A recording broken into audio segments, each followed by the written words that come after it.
All right, the very first thing that I'm going to do to get us started is that I'm going to cut a strip of the granite film that runs the length of my longest counter.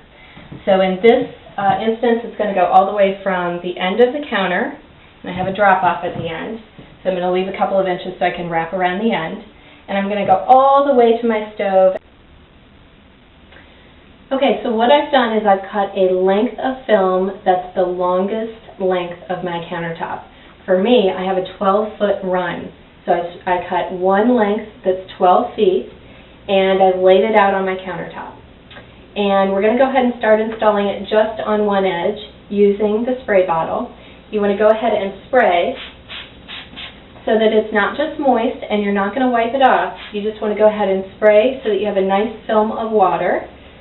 And you can see that I've started to peel back the film from the backing, and that's where I'm going to go ahead and start to lay it out just on one edge.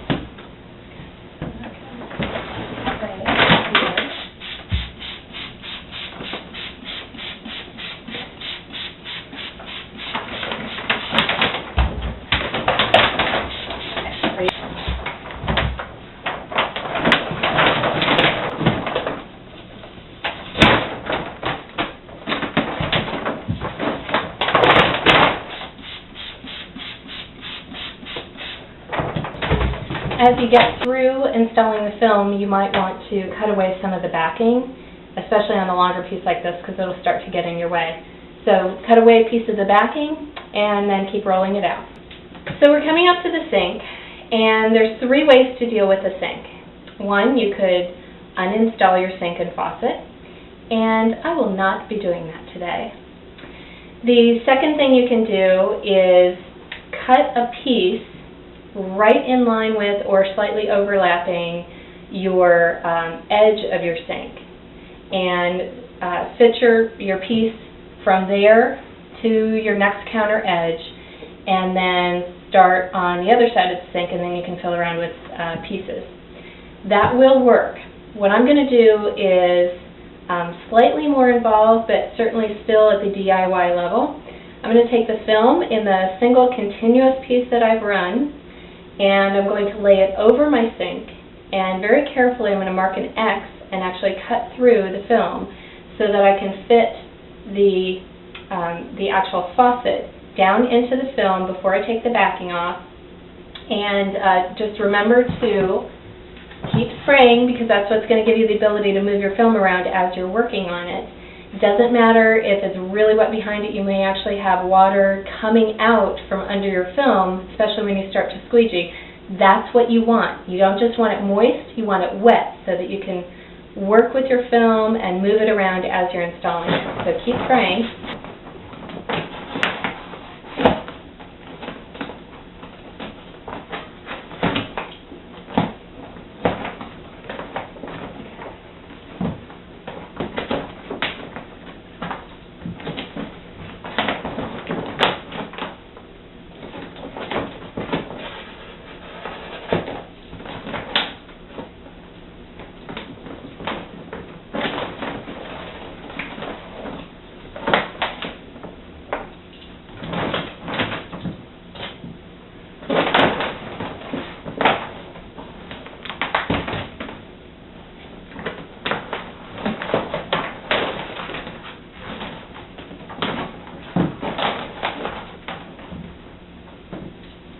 And what I'm doing now is just very carefully cutting inside the sink.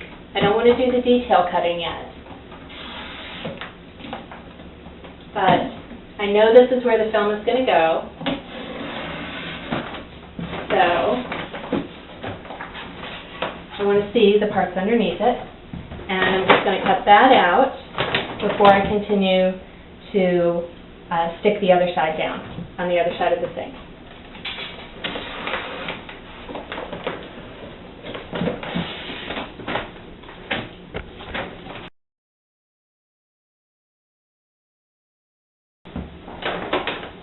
Alright, so I'm going to fit this down over the rest of the sink, and then I'll be ready to do the other side of the sink.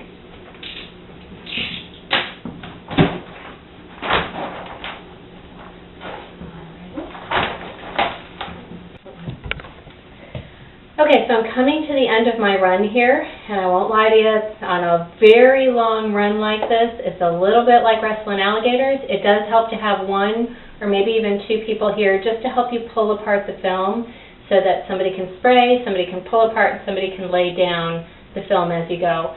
But really, this only took us a few minutes, and you want to make sure that you're spraying the backsplash and all the way underneath so that as you get through here, you still can reposition the film.